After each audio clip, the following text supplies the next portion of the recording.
उन्होंने दुनियादारों को शिक्षा देने के लिए कहा कि मैंने इतने लोगों को कत्ल किया, इतने मैंने लड़ाइयाँ की, मैंने एक पल चैन नहीं लिया, दुनिया भर का मैंने खजाना जोड़ा, लेकिन आज जब मैं इस दुनिया से जा रहा हूँ एक भी चीज़ मेरे साथ जाने वाली नहीं है। आप सभी को राधा स्वामी। देखिए, जो आज का सत्संग का विषय है उसे महाराज जी ने बताया कि सुख परमात्मा में है। जो इंसान परमात्मा में भक्ति करता है उसके जीवन में सुख आ जाता है। सेवा आपके जगत को बनाती है, नाम भक्ति आपके आगत को बनाती है। आप मुफ्ती की नहीं भक्ति की चाह रखो। महाराज जी ने बताया कि दुनियादारी में रहकर आप भक्ति कमाओ और किसी भी लोभ लालच में ना पड़ो। हक हलाल की कमाई करो, किसी का दिल ना दुखाओ, आपका जीवन वैसे ही सार्थक बन जाएगा। और साथ ही महाराज जी ने बताया कि जो इंसान गुरु की सेवा करता है वही इंसान मेवा पाता है, वही इंसान अपने जीवन में असली सुख को प्राप्त करता है। तो चलिए आपका कीमती समय लेते हुए सत्संग को शुरू करते हैं। कृपया इस प्यार भरे सत्संग को पूरा सुनकर पुण्य भागीदार अवश्य बनिए। राधा। वेदों में देखो, धार्मिक ग्रंथों में देखो, महापुरुषों की वाणी सुनो, सब में गुरु की महिमा गाई गई है। गुरु के बिना चाहे कोई भी क्षेत्र हो, किसी ने भी आज तक उसमें सफलता प्राप्त नहीं की। और आध्यात्मिक मार्ग में जो चलने वालों का ये है कि सब कुछ गुरु पे ही निर्भर है। शास्त्रों में तो बिल्कुल साफ साफ अक्षरों में लिखा है, जिसको दुनियादारी के लोग या हम लोग जिनमें शामिल हैं, तीनों शक्तियों को अपने अपने ढंग से बहुत पूजते हैं। ब्रह्मा जी को, शिव जी को और शंकर जी को। ब्रह्मा विष्णु महेश उनको कह सकते हैं। तो शास्त्रों में उनकी महिमा बहुत गाई है, लेकिन कहा क्या है, कहते हैं गुरु में वो सारी शक्तियाँ निहित हैं। गुरु पूजा में सबकी पूजा जो कही संतों ने, महापुरुषों ने, स्वामी जी महाराज ने फरमाया है, गुरु पूजा में सबकी पूजा जैसे नदियाँ समुद्र समाज। जिस प्रकार से पृथ्वी पर जितनी नदियाँ हैं सारी की सारी अगर देखोगे तो जाके समुद्र में गिर जाती है। कहने का तात्पर्य ये है कि गुरु की पूजा ऐसी ही पूजा है जिस प्रकार से नदियाँ समुद्र में मिलती हैं, तो गुरु की पूजा में सब की पूजा आ जाती है। जिसने सहजोबाई ने ये कहा कि 68 तीर्थ गुरु चरण पर भी होत अखंड, सहजो ऐसा धाम नहीं सकल अंड ब्रह्मांड। सहजोबाई कहती है कि पूरे ब्रह्मांड में तुम अगर खोज करो, ढूंढो, तो ऐसा स्थान आपको कहीं नहीं मिलेगा, लेकिन गुरु के चरण हैं, उनमें 68 तीर्थों का फल प्राप्त हो जाता है। तो शास्त्रों में भी क्या इस चीज़ को बड़े जोर दे के लिखा गया। उसमें कहते हैं गुरु ब्रह्मा, गुरु विष्णु, गुरु देव महेश्वर, गुरु साक्षात पार ब्रह्म तस्मै श्री गुरुवे नमः। कि हम गुरु को साक्षात ब्रह्मा विष्णु महेश मानते हैं। यूँ समझो कि कुल मालिक भी वही हैं, इसलिए हम उनके चरणों में नमन करते हैं। इसलिए गुरु का दर्जा सबसे ऊंचा माना गया है। तो इस दिन का महत्व इसलिए भी बहुत बढ़ता है। और आगे इसी बात को बढ़ाते हुए क्या कहते हैं, वो कहते हैं कि गुरु की पूजा जब करते हो, गुरु को जब नमन करते हो, तो यूँ समझो कि सारी जितनी भी हमारी दुर्बुद्धि है, हमारे खोटे किए हुए पाप कर्म हैं, सब के सब दग्ध हो जाते हैं, सब धुल जाते हैं। वो क्यों धुल जाते हैं कि गुरु नाम है किस चीज़ का? गुरु नाम है हमारे अज्ञान को मिटा के जो ज्ञान का रास्ता दे दे, अंधकार से हमें प्रकाश में ला दे, बुराइयों को छुटा के हमें सत्य मार्ग पर लगा दे। 84 लाख में जो ये जीव भटकता भटकता कभी किसी योनि में, कभी किसी योनि में अपने कर्म को भोगता हुआ चक्कर लगाता है, तो उस 84 के चक्कर से ये गुरु छुटवाता है और किसी की मजाल नहीं है। लेकिन आज इस युग में ये एक प्रश्न खड़ा हो गया है कि गुरु माने किसको। बहुत ज़रूरी सवाल जो है, क्योंकि कुछ ऐसी घटनाएं हुई हैं कि जिनके कारण जो गुरु के प्रेमी हैं, जो अध्यात्म मार्ग पे चलने वाले हैं, तो उनके दिलों में भी एक वहम पैदा हो गया कि हम गुरु कैसे मान लें कि कौन सा ऐसा पैमाना है जिससे ये सोचे ये गुरु पूरा है या नहीं है। लेकिन इसमें तो जब हमारा विश्वास और हमारा संकल्प दृढ़ है तो हमें उसकी वो बात भी अपने आप प्रकृति हमारे लिए रास्ता निकालती है और हमें ये दर्शा देगी कि हम जिसको गुरु माने बैठे हैं क्या वो हमारा कल्याण कर सकता है, क्या वो पूरा गुरु है, क्या वो करनी का धनी है। अगर ऐसा गुरु जिसको प्राप्त हो जाता है, मिल जाता है, तो समझो कि उसके सारे कर्म धुल जाते हैं और इंसान का चोला पाके जो उसको काम करना चाहिए था वो उसका काम मुकम्मल इसी जन्म में हो जाता है। परंतु विडंबना यही है कि ढूंढें कैसे इस चीज़ को, कैसे हम मान लें, क्योंकि कुछ लोग खोटा कुछ लोहार खोटा। खोट हमारे दिल में भी तो इतना भरा हुआ है, हम भी तो सच्चे मन से उस चीज़ की खोज नहीं, हम भी स्वार्थ के बस होके गुरुओं की खोज करते हैं कि जिस गुरु से मेरा ये स्वार्थ पूरा हो जाए। किसी को संतान की ज़रूरत है, किसी को धन की ज़रूरत है, किसी को नौकरी की ज़रूरत है, किसी को अपने रोग बीमारी से छुटकारा पाने की ज़रूरत है, किसी को संतान की ज़रूरत है। दुनियादारी में अनेकों चीज़, ये काल और माया का फैलाया हुआ जो जाल है उसमें अनेक प्रकार की कामनाएं इंसान के दिल में हैं और उन कामनाओं की पूर्ति हेतु छटपटाता है, कभी कहीं जाता है, कभी कहीं जाता है। लेकिन सच्चा खोजी अगर वो बन के जाए और वो सिर्फ अपने कल्याण की ही बात सोचे तो निश्चित रूप से उसका कल्याण हो जाएगा, इसमें कोई शक नहीं है। प्रकृति ने सब के लिए सब साधन जुटाए हैं, जो जिस चीज़ की खोज करना चाहता है उसको वैसी चीज़ मिल जाती है। गुरु का दर्जा तो इतना ऊंचा बता दिया शास्त्रों में कि एक तरफ प्रभु खड़ा होता है, दूसरी तरफ गुरु खड़ा होता है, और सच्चा भेदी जो होता है उसे वो अपने दिल की बात क्या कहता है, सच्चाई बयान करता है। कहता है कि गुरु गोविंद दोनों खड़े काके लागू पाए, बलिहारी गुरु आपने जिन गोविंद दिया बताए। क्योंकि एक तरफ तो भगवान है, दूसरी तरफ गुरु है।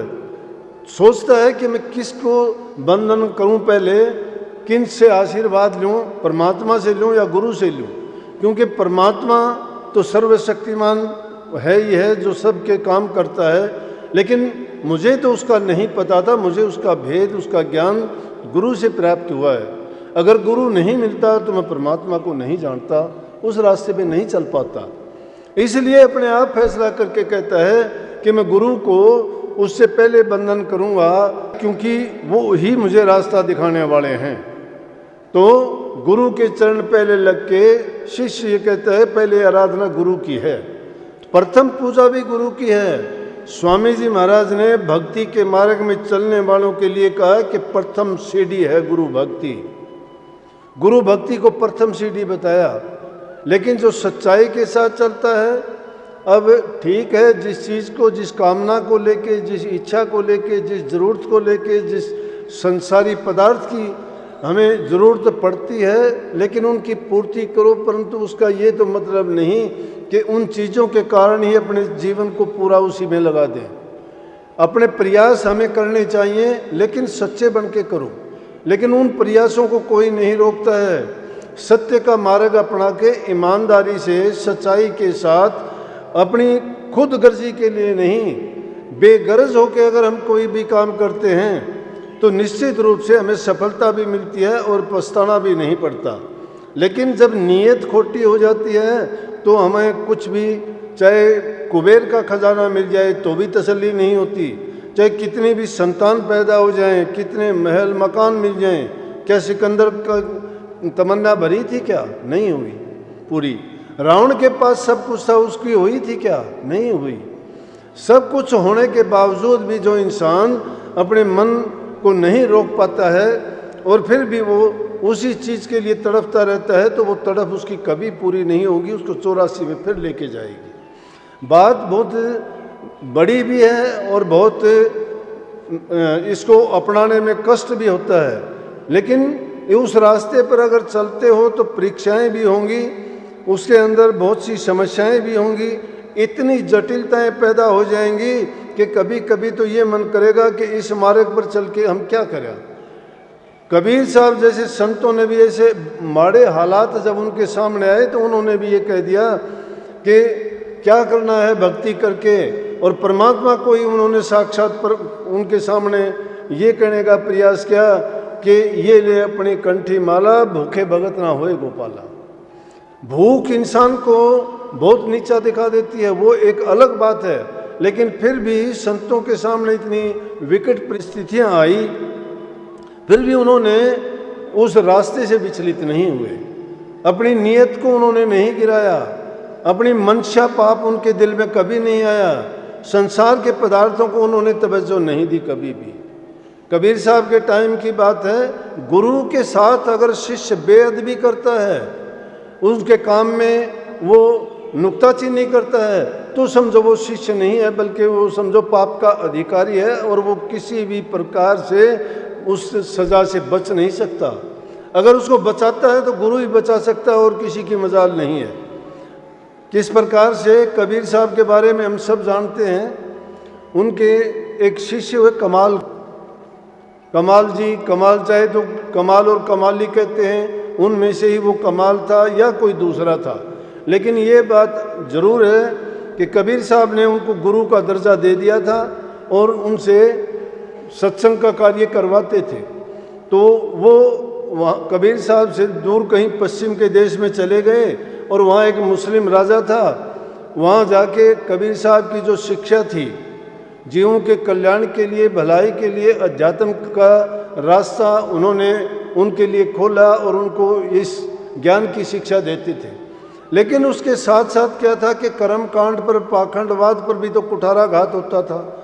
जब से सृष्टि पैदा हुई है तभी से पाप के साथ पुण्य पैदा हुआ है, दानव के साथ मानव पैदा हुआ, धर्म के साथ पाप पैदा हो गया, सच के साथ झूठ है, लाभ के साथ हानि है, साथ साथ चलती रहती है। लेकिन सत्य की विजय होती है, झूठ, अधर्म, पाप ये कभी फलते फूलते नहीं हैं। कुछ समय के लिए इंसान को थोड़ा बहुत सुख दे देते होंगे, लेकिन अंत में उनका नतीजा बुरा निकलता है, किसी भी रूप में देखो। लेकिन इंसान जब तक उसको भोगता है तब तक सोचता है कि शायद इस जैसी खुशी और इन चीज़ों, इन पदार्थों जैसा आनंद किसी चीज़ में नहीं है। लेकिन उसका परिणाम जब अंत में देखता है तो उसको पता लगता है। इसीलिए तो सिकंदर जैसे बादशाहों ने अपने हाथ जनाजे से बाहर निकलवा दिए। उन्होंने दुनियादारों को शिक्षा देने के लिए कहा कि मैंने इतने लोगों को कत्ल किया, इतने मैंने लड़ाइयाँ की, मैंने एक पल चैन नहीं लिया, दुनिया भर का मैंने खजाना जोड़ा, लेकिन आज जब मैं इस दुनिया से जा रहा हूँ एक भी चीज़ मेरे साथ जाने वाली नहीं है, सब का सब मैं यही छोड़ के जा रहा हूँ। तो उसके बारे में कहा, मरे ताज और नमरूज जो दुनिया के वाली थे, सिकंदर जब चला दुनिया से तो दोनों हाथ खाली थे। जनाजे से दोनों हाथ उसके बाहर निकलवा दिए। बोला कि दुनियादार जब देखेंगे तो उनको ये तसल्ली हो जाए कि जिसने इतना इतना इस धन को जोड़ने के लिए प्रयास किया, उसका सब का सब यहीं छोड़ के जा रहा है। लेकिन इस इंसान की मोदी खोपड़ी है, कबीर ओंधी खोपड़ी धापी कबू ना हो। इंसान की खोपड़ी इस तरह से उल्टी है, इसलिए इसमें कोई चीज़ ठहरती नहीं है। ये कभी भी संतुष्ट नहीं होती है, कितनी भी चीज़ें मिले, कितना सामान मिले, कितना धन दौलत मिले, कितने सुख आराम मिले, लेकिन जिसके कर्म में नहीं होता वो उससे ज़्यादा प्राप्त भी नहीं कर सकता, चाहे लाख कोशिश करो। अगर ये खोपड़ी उल्टी होती तो शायद इसके अंदर कुछ डल सकता था, लेकिन ये औंधी होने के कारण इसमें कुछ नहीं, कभी धापा नहीं हो सकता इंसान। इसीलिए उनको शिक्षा देने के लिए गुरु की जरूरत पड़ती है। गुरु वो शिक्षा देता है जिससे शिष्य के भ्रम का निवारण हो जाता है और उसको सत्य मार्ग पर चलने के लिए शक्ति और प्रेरणा मिलती है। गुरु इसलिए उसको अंधकार से प्रकाश में लेके आता है, इसी प्रकार से उसको अज्ञान को मिटाता है। सत्संग को पूरा सुनने के लिए आपका बहुत बहुत धन्यवाद। हम आशा करते हैं आपने सत्संग को बड़ा ही ध्यान से सुना हुआ। तो जैसे प्यारी साध संगत जी आपने सत्संग में सुना, महाराज जी ने बताया कि जो जीव गुरु घर की सेवा करता है, जो जीव गुरु की सेवा करता है, उसका जीवन किस तरह बदल जाता है और किस तरह सार्थक बन जाता है। और साथ ही जैसे महाराज ने बताया कि हम इस दुनिया में खाली हाथ आए थे और खाली हाथ जाएंगे। हमें कभी भी लोभ लालच नहीं करना चाहिए, हमें किसी का दिल नहीं दुखाना चाहिए और किसी के साथ बुरा नहीं करना चाहिए, जिससे जो हमारा आगे का जीवन है वो अच्छा और सार्थक बन जाए।